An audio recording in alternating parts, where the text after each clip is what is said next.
السلام عليكم ورحمة الله وبركاته. أعضاء شبكة أسواق المال الكرام، عودة مرة أخرى معكم إسلام أحمد، محلل فني بأسواق المال ومحاضر بقسم التحليل الفني بنموذج SMS بجامعة القاهرة. عودة مرة أخرى مع بعض إن شاء الله، ونظرة على السوق الأمريكي وبداية بالداو جونز. طبعا زي ما احنا ما شايفين المؤشر ماشي في رحلة صعودية، بدأها من القاع بتاع 12130، ده كان الهاي، وكان اللو 11985. ده كان آخر هبوط للمؤشر، وبدأ من عنده الرحلة الصعودية السعرية بتاعته وصولا إلى 13912.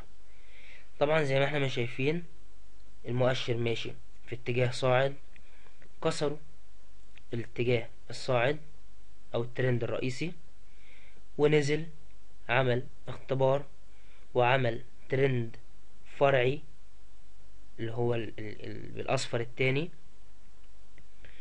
ورجع عمل شمعة انعكاسية صاعدة، ورجع كمل صعود بعد التصحيح اللي كان نزله وصولا إلى القمة بتاعة الأمس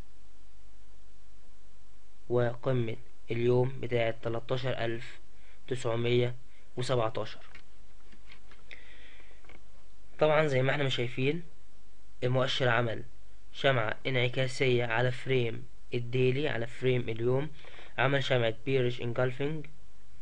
طبعا الشمعة دي من خصائصها ان هي بتعكس الاتجاه، وطبعا زي ما احنا ملاحظين ان في جاب السعر مغطهوش. وبعد الاخبار الامريكية بوجود عجز في النمو ومشاكل في الاقتصاد الامريكي هيدفع البورصات الامريكية الى الهبوط. وزي ما احنا شايفين مع بعض مؤشر الاستوكاستيك على فريم الديلي متشبع صعود، وكذلك مؤشر ال RSI على نفس الفريم.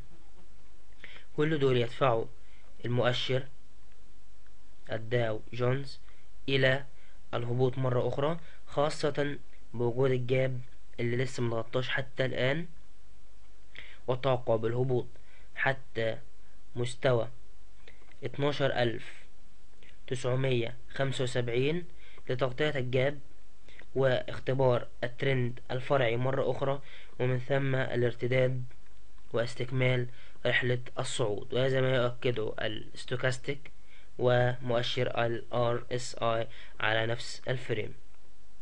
شكرا جزيلا، كان معاكم إسلام أحمد، محلل بأسواق المال. السلام عليكم ورحمة الله وبركاته.